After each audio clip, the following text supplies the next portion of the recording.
After 20 years of building together through dust, deadlines, and damn good ideas, Pace and Adam invite you to join them for honest conversations about the home building world. Welcome to Build Connected, where experience meets insight, powered by Diamond Home Restoration. Welcome back, everybody, to Build Connected. Good to see you all again. Adam, this is your last day until you go on vacation. I'm on vacation right now. Are you kidding me? Mentally checked out. Day is over. I'm in my happy place. Getting ready. We're going to need a chunk of time from you right now, like a 30-minute focused brain activity from you right now. I am here. Okay. I'm partially here. Jump into it then. Let's go. Let's go. Let's get right into some products, some cool products that we love, that we like using. And this product, it revolves around waterproofing, air sealing, kind of combines all these aspects of building that we've grown to learn about and love and apply to all of our projects. And this is called Quickflash. This is the name of this product. And this company makes flashing products for penetrations in your house, and it enables you to properly flash and waterproof around pretty much any penetration that you're doing on your home, within reason, I suppose. Let's just give a couple of examples. Let's say you have a gas pipe that you're gonna run out of your house, and you're running it to your new fire pit. Quickflash makes a product. It's, if you can imagine, just a square or rectangular piece of plastic that has a rubber gasket in the center, and that gasket fits snugly around your pipe, and you're putting these Quickflash products onto your sheathing that has your WRB on it, and your WRB is your weather resistant barrier. So we're integrating these Quickflash products into that, and we're using them on all penetrations. So you've got pipes coming out, you've got wires coming out. And the key to wires when we're doing air sealing and talking about energy efficiency is we want one hole for every penetration. If we have 4 wires coming out of a house, we don't want to drill a hole that can accommodate 4 wires. We want 4 separate holes, 4 separate Quickflash products, and we utilize those on each individual penetration. And then maybe you've got outlets and switches on the outside of your house. Quickflash makes a product that fits perfectly around your rough-in electrical box and makes it nice and watertight. So if you are doing any of these kind of things, any of these penetrations in your home, worth having a conversation with your contractor. If you're somebody that likes to get after it yourself, check out these Quickflash products. They're great. Yeah, you said it. I mean, this is all about the control layer for air. It's all about controlling how air moves in and out of the house. I'm gonna just demonstrate my oldness here, and I'm gonna go back to the 80s. Whoa! Hello. Going back to the 80s, I remember when I was doing road construction, you'd see, and quite frankly, my family building houses. Back then you'd put your building paper on the outside of the house. Your plumber, for that gas line that you were just talking about, comes through, takes out his knife, cuts a X in the building paper, the WRB, and then just pushes his gas line right through it. Nothing more, right? Let's flash forward 20 years, maybe. When I was just getting started, we do something very similar, but maybe tape. Maybe we'd tape around that pipe, right? And that would be okay. Like, we wouldn't do it maybe a super thorough job, but it would be kind of okay.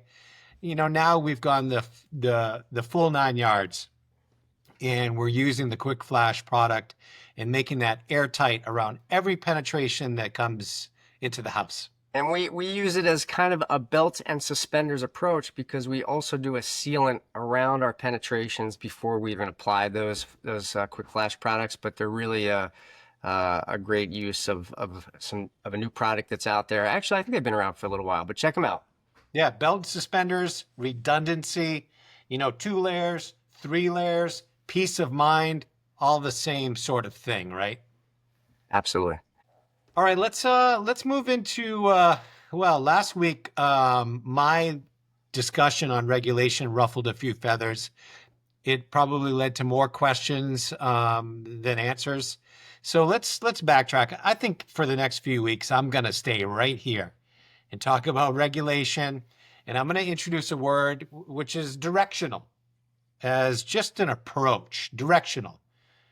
So, we were talking about Title 24 and CalGreen. At its simplest, Title 24 is a program that's meant to make our buildings, our houses, more energy efficient. It's a great goal. And, that happens on multiple levels. It increases the insulation we put in our houses. It betters the fenestration, meaning the openings that we put in our houses, whether it be a window or a door. It makes our HVAC systems better. It makes our plumbing fixtures more energy efficient. It makes our lighting more energy efficient. That's what the program is, right? And it is working. Like over the past X number of years, California has saved billions in energy. And that's great. And we like that. That being said, the way that we have gotten there, right? Sometimes you can have a goal, but the process put in place to get there is flawed. And even though the outcome is successful, it doesn't mean that the process could not get better. And so that's what we're discussing here. We're talking about the implementation of this program into the design set of plans. It's the introduction of a whole new field in the building industry, these outside energy consultants, right, that make a lot of money generating specific pages for our plan sets that takes time and money. So the gains that we've made in energy efficiency in California have come at a cost to homeowners, right? And it's not an insignificant cost. And it's not an insignificant amount of time that it takes to put this more robust plan set together. So that's what we're talking about right there, that added layer in process. The argument that I'm making is that the outcome, that directional outcome of more efficient homes can be accomplished through a much more prescriptive method. And therein lies last week's sort of conversation. So let me switch gears and talk about CalGreen. CalGreen is very similar and works in conjunction with Title 24, but it also talks about kind of that footprint that we make when we're building. So limiting our impact on the environment, on the lot, as well as the surrounding area. So that means things like erosion control, right? Where you set up your toilet, protecting trees, being mindful of just the area, as well as all of the things that I said before about Title 24, HVAC, plumbing, lighting, on and on. Let me just backtrack a little bit and just, you probably talked about this pace in our previous episode, but just understanding the basis of Title 24 and how it's integrates into what we do, right? We are required by the city to implement a set of plans within our plan set that is just a Title 24 sheet. And that sheet spells out kind of these things that Pace is talking about. And if you can imagine, Title 24 is really comprised of 12 different sections, and each section relates to building codes. And, I'm not going to rattle all 12 of them off because I don't know them, but CalGreen is section 11 of these 12 sections. It's part of that. And it's important just to understand that as a homeowner, this is something that you're probably and most likely unaware of, but it's integrated into your plan set, and your architect is subcontracting that Title 24 stuff out to another company. And I just wanted to kind of clarify things for people out there that can understand how it relates to what your plans have in them. Yeah, I think that's helpful. But another point that's kind of, I don't know. I'm gonna say something strange here. This is a monster, meaning it's a big program. It impacts everything that happens in the state of California, and there's There's thousands of like associated code that goes along with it, right? And I don't know if there's one person alive that fully understands all of it, right? But just because it's so complicated doesn't mean that we can't talk about how it could get better. So we're wading into something that we don't know everything about, but we can see on the ground how it is slowing down the process and costing homeowners a lot of money.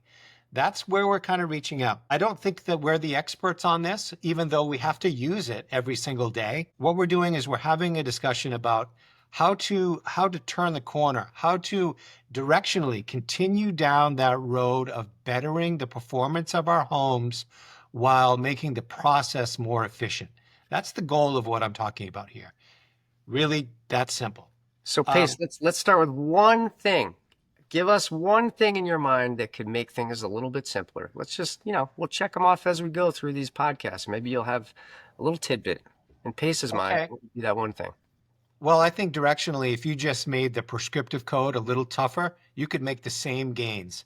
And that would eliminate all of the need for consultants, money, delay, all of that. I'm still fine bringing in a private HERS. I'll put a definition maybe up on the screen there. A HERS inspector to verify that we are complying with these higher efficiencies. But I think that is the low-hanging fruit, right? The hardest thing maybe because you are literally eliminating a new profession. But that would make things drastically better for everybody else involved. Let's say that didn't happen though. You keep talking about this, you said 12 sections. Last time you were talking about all this tiny print, and I threw in there, information buried in cells and how poorly designed those 12 tables are. There's a change that could happen in there. And I didn't say it correctly last time, or I missed the point. There should be a priority to information. Some information is kind of boilerplate. I don't know what that, I can't think of a great example right now. While others is critical, right? So really calling out the critical information so that those things don't get missed, I think would be a fantastic change to the way the tables are laid out. Whether you're a builder, a homeowner, or an inspector, that quick, most important information rises to the top. So I think that's really, really important. Another one that comes to mind is, not everyone may understand this, but if you're in this world, you will. When you're developing a set of plans and a revision is made, often what you'll see on the revised plans is a bubble, right? There's an indication of an area that has been altered. So for people like us, if we're pricing a set of plans, we can open up the revised set of plans. The bubble calls your attention to the area of change, and then you can update your pricing. What often happens in plans is additional information will be added. This may or may not be related to Title 24 that falls outside of that bubble. And so, Adam, how many times can you think of in the past where, we are updating a set of plans and outside of a bubble, there'll be new information that was never discussed, never even brought up in front of us. And, it's just random that it caught our attention. But otherwise, we would have missed that pricing altogether. Yeah, gosh, it's so tough as a contractor looking through pages and pages of plans and small little details. And you're right, those clouds, they bring attention to those changes so that we can hone in on those. But these other little things, it's hard to catch everything. And you don't hone in on some of these finite details until you're really deep into that project and you're in that particular zone of the plan while that project is taking place. So yeah, it's too many times these things happen. Yeah, I mean, the bubble is a great thing, but there's also a unintended consequence. It draws your attention to something. The flip side of that coin is it also draws your attention away from maybe other things. So I think just being from the design side, anytime there's a revision in the plans, this is just a general guideline, and I kind of hear myself talking, and it's off topic a bit. Calling out any revisions is very important. But going back to Title 24, right? I think that those tables that you're talking about, if you can prioritize information, right, so that you can quickly look at information and grab the most important things, I think that's important. Well, thanks for all that good insight. We now know that Pace has difficulty listening to directions because I asked for one example and you gave us three, which we appreciate, and we learned maybe we learned something from it. But thank you. You're welcome. You ready to move on to the next thing? Please. It's overdue, but we're going to go back next week and the week after that. We're going to talk more. Keep going. Let's talk about something interesting that's going on in a project. This is the part of the show where we want to bring you into our world of what we're doing. So right now, Pace and I have a few different projects going on. We have a smaller kind of project going on, but really a cool project for the homeowner. Our homeowner is the owner of a fitness gym. He's big into the spa-like features of his gym. He has a cold plunge in the gym and a sauna, and he wants to have these things in his home. So he has hired us to implement these kind of things in his backyard. So, he has, a kind of a smallish backyard, and we have put our heads together to come up with a creative way to create this spa-like space for him. And he's done numerous amounts of research to pick out the right sauna for himself and the right cold plunge. So I don't know, it's a cool thing we're doing. I feel like in this day and age, everybody's big into the sauna and cold plunge stuff, and it's just going to be fun to watch this part of his yard come to life and become this Zen-like area. So we've basically built kind of a ground level deck.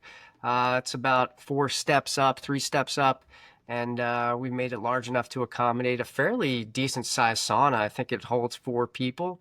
And next to the sauna, we're going to have a cold plunge, and we're going to have this nice composite decking, and we're going to have these vertical slat boards wrapping around the perimeter of the deck, and we'll have these slat walls coming up 2 sides of the deck to give a little privacy. I don't know. It's a cool, fun thing we're doing, and fun to, like I said, fun to watch come to life. And the homeowner is super excited about it. I'm super excited about it because I don't know. I feel like we all kind of are into this kind of stuff, and we're always learning about new products, and I certainly didn't know about this particular sauna and cold plunge. And it's fun to rely on our client who has a strong background in fitness and these kind of things, who's kind of done the legwork in terms of researching this stuff. So anyway, that's a cool thing that's going on right now. More to come.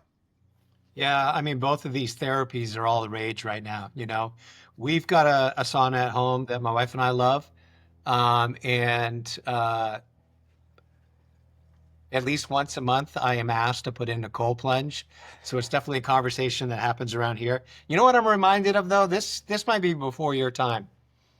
This takes me back to the 80s again. We're going to the 80s twice in this podcast. If you're not sitting down, folks, sit down. Sit down. Be a long story. Here we go. Winslow High School in Maine. All of those athletes with shin splints would sit in this stainless steel tub and do a hot-cold treatment for shin splints. Fill it up with ice, move over to the other one and have hot water in there. Hot, cold, hot, cold, hot, cold. Kind of feels like the sauna cold plunge competing therapies is similar. I don't know. Wasn't there something as like a little kid, you'd pull a prank on your camp buddies, and when he's asleep, you put one hand in cold water and the other in hot water, and supposedly settle down. That's a no-no. Anyway, all right. Well, I think that's a great way to end today's segment. So, thanks again, everybody, for listening to our podcast, and we'll see you on the next one. I'm Adam. And I'm Pace. Thank you. See ya.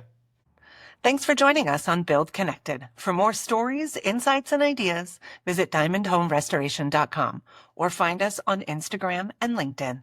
We'll be back next week. We hope you will too.